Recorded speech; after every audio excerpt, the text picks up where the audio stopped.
Good morning students. आज हम class +1 का 5th चैप्टर पढ़ने जा रहे हैं, यायावर साम्राज्य। यायावर साम्राज्य आपकी सिलेबस का सबसे महत्वपूर्ण जो टॉपिक है उसमें से एक है, जिसमें हम मंगोल साम्राज्य, चंगेज़ खान की जीवन और उसकी सफलताओं का वर्णन, मुगलों के प्रशासनिक प्रबंध जिसमें नागरिक और सैनिक दोनों प्रबंध रहेंगे, उसके बारे में पढ़ेंगे। इसके अलावा मुगलों के सामाजिक, आर्थिक और धार्मिक जीवन के बारे में भी हम डिटेल में पढ़ेंगे। इसके अतिरिक्त जो बहुत ज़रूरी कॉन्सेप्ट जितने भी रहेंगे इस चैप्टर से रिलेटेड, उसके ऊपर भी हम डिस्कशंस करेंगे। तो इससे पहले कि हम आज के सब टॉपिक्स के ऊपर बात करें, सबसे पहले हम बात करते हैं यायावर। यायावर मध्य एशिया के घुमक्कड़ लोग थे जो खाना बदोश जीवन व्यतीत करते थे। मतलब एक स्थान से दूसरे स्थान तक खाने की तलाश में वो रहते थे। ये बहुत सारे कबीलों में बंटे हुए थे, जिसमें मंगोल एक शक्तिशाली कबीला था। इसके अलावा खितान, तितार और नेमान ये महत्वपूर्ण कबीले रहे हैं, लेकिन सबसे शक्तिशाली कबीला इनका मंगोल था। तो आज के हमारे जो सब टॉपिक्स रहेंगे उसमें मंगोल साम्राज्य की स्थापना, चंगेज़ खान का जीवन और उसकी सफलताओं का वर्णन हम करने जा रहे हैं। सबसे पहले हम बात करते हैं मंगोल साम्राज्य की। मंगोल साम्राज्य, बहुत सारे इतिहासकारों का ये मानना है कि मंगोल साम्राज्य जितने साम्राज्य अभी तक रहे हैं, इंक्लूडिंग रोमन साम्राज्य, उन साम्राज्यों में जो शक्तिशाली साम्राज्य है उनमें से एक था।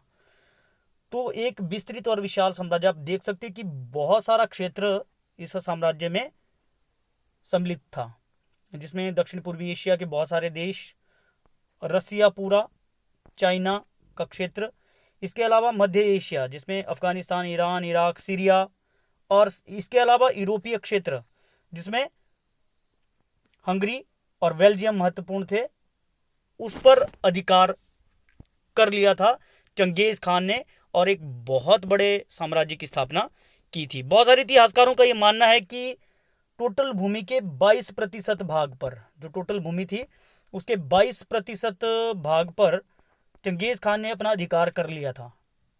तो इससे ये पता लगता है कि एक बहुत विस्तृत साम्राज्य था। आज इस साम्राज्य के ऊपर हम बात कर रहे हैं। सबसे पहले हम बात करेंगे चंगेज़ खान के जीवन और उसकी सफलताओं की। चंगेज़ खान के जीवन की अगर हम बात करें तो उसका जीवन बहुत कठिनाइयों में बीता है। जब वो बिल्कुल छोटा था, बचपन में ही उसके फादर, जिनका नाम येसुजेई था, उनकी हत्या कर दी थी। लेकिन उससे पहले हम पढ़ रहे हैं कि मंगोल मध्य एशिया और पूर्वी एशिया में रहने वाली एक जाति है जिसका विश्व इतिहास पर गहरा प्रभाव रहा है। आज की डेट में भी इस जाति के लोग मंगोलिया, चीन और रूस के बहुत सारे क्षेत्रों में रहते हैं, जिनकी जनसंख्या 1 करोड़ से 2 करोड़ के बीच में है। ठीक है, मंगोल लोग आज भी रहे हैं और चंगेज़ खान मंगोलों का सबसे शक्तिशाली शासक रहा है। ठीक है, ये पशुपालक थे, शिकार संग्रहक थे, शिकार करते थे, खाद्य संग्रहक थे, और समाज के कई कबीलों में बंटे हुए थे, जो आपस में ये कबीले लड़ते रहते थे। लेकिन मंगोलों का सबसे शक्तिशाली शासक चंगेज़ खान जब शासक बना तो उसने इन सभी कबीलों को अपने साम्राज्य में सम्मिलित कर लिया था। अगर हम बात करें चंगेज़ खान की, तो चंगेज़ खान ने यायावर साम्राज्य के उत्थान में बहुत महत्वपूर्ण योगदान दिया है। उसका जन्म 1162 ईस्वी में हुआ था और उसके पिता का नाम येसुजेई था, येसुजेई। हालांकि चंगेज़ खान के बचपन का नाम तेमुजिन था, जो कियात कबीले के मुखिया थे।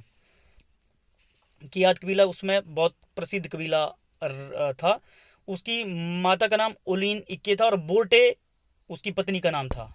बोर्टे उसकी पत्नी का नाम था। उसके बचपन में ही उसके पिता की हत्या विरोधी कबीले जिसका नाम तातार था उन्होंने कर दी थी। एक षड्यंत्र रचा था तातार कबीले के लोगों ने कि उन्होंने एक और उनके पड़ोसी कबीले, जो कि जहाँ से येसुजेई ने मैरिज की थी, उनको अपने साथ मिलाया और उनको कन्विंस किया कि वो येसुजेई को दावत के लिए बुलाएं। येसुजेई को बड़ा अच्छा लगा कि देखो पहली बार ससुराल वालों ने दावत पे बुलाया है, तो वो वहाँ पे चले गए। उस कबीले के लोगों ने, जो जिनको तातार के कबीलों ने कन्विंस किया था कि वो उसको वहाँ पे बुलाए, फिर उसको जहर दे दिया खाने में, और बाद में तातार कबीले के लोगों ने अटैक कर दिया कियात कबीले के लोगों के ऊपर, और इस षड्यंत्र में यायावर येसुजेई था, उनकी हत्या हो गई, उनको वो मर गए। तो उसके बाद उनके भाई ओतुल्ला खां, येसुजेई के भाई थे ओतुल्ला खां, उन्होंने येसुजेई की फैमिली के विरुद्ध षड्यंत्र रच के वो स्वयं कियात के कबीले के मुखिया बन गए। जब वो कियात कबीले के मुखिया बने उस समय येसुजेई की फैमिली को बहुत सारे मुगल सैनिक सपोर्ट कर रहे थे, तो लेकिन ज़्यादातर सपोर्ट ओतुल्ला खां को कर रहे थे, जिसके कारण ओतुल्ला खां की सेना ने येसुजेई की जो फैमिली थी उनकी सेना के साथ जो सैनिक थे उनको पराजित कर दिया। जिसके बाद येसुजेई की पत्नी अपने बच्चों को लेकर जंगल में चली गई, वहीं पे उनका पालन पोषण हुआ, वहीं पे उन्होंने जो है वो सैनिक शिक्षा प्राप्त की और चंगेज़ खान एक बहुत महान योद्धा बनकर सामने आया। 20 वर्ष की उम्र में ही चंगेज़ खान ने एक सेना तैयार कर दिया आसपास के क्षेत्रों के लोगों को मिलाकर, और बाद में इस सेना की सहायता से उसने बहुत सारे क्षेत्रों पर अधिकार कर लिया। लेकिन उसके जो लाइफ है उसमें टर्निंग पॉइंट तब आया जब उसके फ्रेंड जो बचपन के उसके साथी थे जमुखा, उसने उसको सपोर्ट किया और 20,000 सैनिक दिए, जिसके बाद उसने तातार नेमान जितने भी बहुत ज़्यादा कबीले थे उन पर अधिकार कर लिया। इन कबीलों पर अधिकार करने के बाद उसने मंगोल साम्राज्य की स्थापना की। मंगोल साम्राज्य जो कि एक बहुत विस्तृत साम्राज्य बनकर सामने आया। धीरे धीरे चंगेज़ खान ने बहुत सारे क्षेत्रों को अपने साम्राज्य में मिला दिया और 1201 ईस्वी में उसने एक नियम बनाया। 1201 ईस्वी में, क्योंकि कियात कबीले को उसने अपने अधिकार में ले लिया, और 1201 ईस्वी में उसने एक नियम बनाया कि जीते हुए साम्राज्य को, जो जीते हुए साम्राज्य जिन क्षेत्रों पर वो अधिकार करे आक्रमण करेगा, वहाँ से जो खजाना मिलेगा उसको सैनिकों और उन प्रांतों में बांटा जाएगा जिन प्रांतों में उसने अधिकार करना है। इसके बाद 1206 ईस्वी में कुरुलताई, जो कि मंगोलों की एक बहुत प्रतिष्ठित सभा थी जिसमें बहुत शक्तिशाली सरदार रहते थे, उन्होंने तेमुजिन को चंगेज़ खान की उपाधि दी। ठीक है, क्योंकि उन्होंने अब आइडिया लगा लिया था कि अब ये बहुत शक्तिशाली योद्धा बन गए हैं जो कि यायावर लोगों को बहुत आगे तक ले जाएंगे, उनके साम्राज्य का बहुत सारा विस्तार करेंगे। इस प्रकार से चंगेज़ खान को 1206 ईस्वी में मंगोलों का सरदार बना दिया और चंगेज़ खान की उपाधि से उसको सम्मानित किया गया। आप देख सकते हो इस मैप में कि कितने बड़े क्षेत्र पर चंगेज़ खान ने अधिकार किया था। चीन, उसके बाद ये सारा काराकोरम की पहाड़ियों से ऊपर वाला क्षेत्र जिसमें रूस का बहुत बड़ा क्षेत्र है, तिब्बत, ये इधर को मध्य एशिया, और इवन बैजेंटाइन साम्राज्य जो रोमन साम्राज्य का भी बहुत बड़ा हिस्सा रहा है, और साथ में यूरोप। तो बहुत बड़े क्षेत्रों पर अधिकार कर लिया था चंगेज़ खान ने। इसके अलावा अब हम पढ़ने जा रहे हैं चंगेज़ खान की विजय। चंगेज़ खान की विजयों की जहाँ तक बात है, 1206 में मुगल शासक बनने के बाद उसने अपनी सेना का गठन किया और एक शक्तिशाली सेना उसने बनाई। उसने चीन पर अधिकार किया, चीन के बहुत सारे क्षेत्रों पर अधिकार किया उसने 1215 ईस्वी में, और 1211 ईस्वी में उसने उत्तरी चीन पर अधिकार करके 1215 में उसकी राजधानी पीकिंग पर अधिकार कर लिया, उसको अपने साम्राज्य में मिलाया। कराखिता जो रसिया की तरफ को था, वहाँ पे भी उसने 20,000 सैनिक भेजे और विजय प्राप्त की। इसके अलावा ख्वारिज़म के विरुद्ध ख्वारिज़म शाह, जो कि उस समय का एक शक्तिशाली शासक था, ख्वारिज़म का शाह अलाउद्दीन नाम था उसका, और उसने उसको भी चंगेज़ खान ने पराजित करने के लिए सेना भेजी, लेकिन उससे पहले वो नहीं चाहता था कि ख्वारिज़म पे वो आक्रमण करे। 1200 ईस्वी में मोहम्मद ख्वारिज़म का नया शासक बना। उसने अपने शासनकाल में अन्य क्षेत्रों पर अधिकार करके अपने साम्राज्य का विस्तार कर लिया था। ठीक है, ऐसे शक्तिशाली साम्राज्य से टक्कर लेना चंगेज़ खान के लिए कोई आसान कार्य नहीं था। मतलब ऐसा नहीं था कि वो ख्वारिज़म पर जीत सके, परंतु चंगेज़ खान ने जब चीन को अपने अधिकार में कर लिया तब उसका कॉन्फिडेंस बढ़ गया कि वो खां को भी हरा सकता है। ठीक है, तो 1222 ईस्वी तक चंगेज़ खान ने ख्वारिज़म के कई क्षेत्रों पर अधिकार, उससे पहले हालांकि उसने अपने दूत भेजे थे कि वो ख्वारिज़म का जो शासक था शाह, उसको कन्विंस करे कि वो मंगोलों को अपने साम्राज्य में व्यापार करने की अनुमति दे, लेकिन ख्वारिज़म के शाह ने इन तीनों को जो है वो मार डाला, जिसके बाद चंगेज़ खान ने ख्वारिज़म पर आक्रमण कर दिया और वो जो शाह था वो भाग गया। बाद में उसकी मृत्यु हुई और उसका पुत्र अलाउद्दीन, जो बाद में जलालुद्दीन के नाम से जिसको जाना जाता है, वो बाद में भागकर भारत पहुंचा, लेकिन भारत के शासकों ने भी उसको जो है वो वहाँ पे शरण नहीं दी।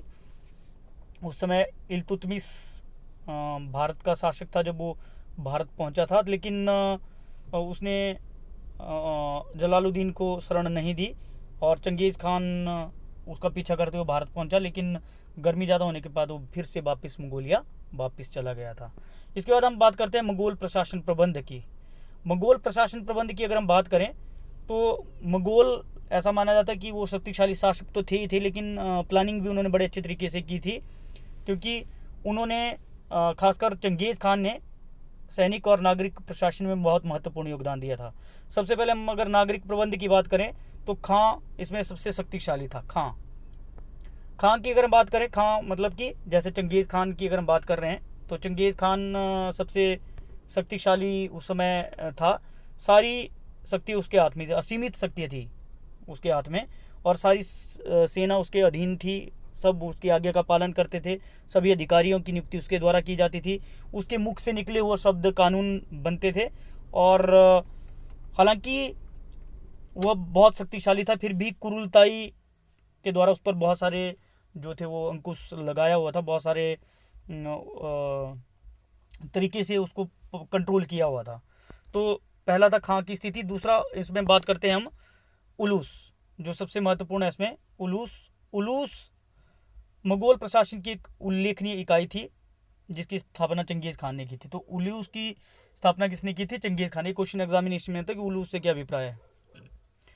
इसमें नवविजित जो शासक प्रदेश थे उसको उलूस कहा जाता था, जिनको नए प्रदेशों को जब चंगेज़ खान जीतता था तो उसको उलूस कहा जाता था, और उन पर शासन करने का उत्तरदायित्व उसने अपने पुत्रों को दिया हुआ था। जो 4 पुत्र थे उसके, उनको दिया हुआ था। लेकिन उलूस से अभिप्राय किसी निश्चित भूभाग से नहीं था, क्योंकि इसमें चेंजेज होते रहते थे। चंगेज़ खान ने बहुत सारे क्षेत्रों पर अधिकार किया और लगातार वो करता रहा, इसलिए उलूस की जो भौगोलिक स्थिति थी वो चेंज होती रहती थी। इसलिए ये नहीं बोल सकते हैं कि एक पर्टिकुलर जगह उलूस के अंडर आती थी। नेक्स्ट इसमें हम बात करते हैं याम। बहुत ज़रूरी कॉन्सेप्ट है याम की। अगर हम बात करें, ये एक प्रकार की सैनिक चौकियाँ थी और इसकी स्थापना भी चंगेज़ खान ने की थी। प्रत्येक 25 मील की दूरी पर ये चौकियाँ स्थापित की गई थी। 25 मील के बाद उसका मुख्य उद्देश्य ये था कि मान लो अगर कोई इन्फॉर्मेशन पहुंचानी है, मान लो मंडी से कोई इन्फॉर्मेशन जो है वो शिमला तक पहुंचानी है, तो 25 किलोमीटर की दूरी पर ये चौकियाँ जैसे होती थी। जैसे मान लो पहले मंडी में, फिर अगली चौकी जो है वो सुंदरनगर के पास, फिर उसके बाद घाघस के पास, फिर उसके बाद ब्रह्मपुत्र के पास, फिर आगे जुखाला, और ये आगे जो है चमाकड़ी पुल, फिर दाड़ला घाट, इस तरीके से 25 किलोमीटर के ऊपर चौकियाँ एस्टेब्लिश की गई थी। और जैसे मान लो अगर मंडी से कोई संदेश भेजना है तो एक घोड़ा यहाँ से जाएगा, उसके पास संदेशा होगा, वो बिल्कुल फास्ट स्पीड से जाएगा। उस घोड़े के गले में घंटी होती थी। जैसे ही वो अगली चौकी पे पहुंचता था, अगला बंदा पहले अलर्ट हो जाता, उसको सुनाई देता, इसलिए अगला बंदा अलर्ट हो जाता था और वो तैयार रहता था। फिर वो फटाफट संदेश वहाँ से पकड़ता, फिर आगे। इस तरीके से, क्योंकि घोड़े थकते भी नहीं थे 25 किलोमीटर के बाद, ना ही उन्होंने पानी पीना होता, ना ही घास खानी होती थी, और जो सैनिक उसके ऊपर बैठे होते थे ना ही वो थकते थे। इसलिए इन्फॉर्मेशन बहुत जल्दी पहुंच जाती थी इन चौकियों के द्वारा, यास के द्वारा। इसके अलावा इन चौकियों में जो सैनिक चौकियाँ बनी हुई थी, यात्रियों के लिए भी बहुत सारी सुविधाएं दी गई थी।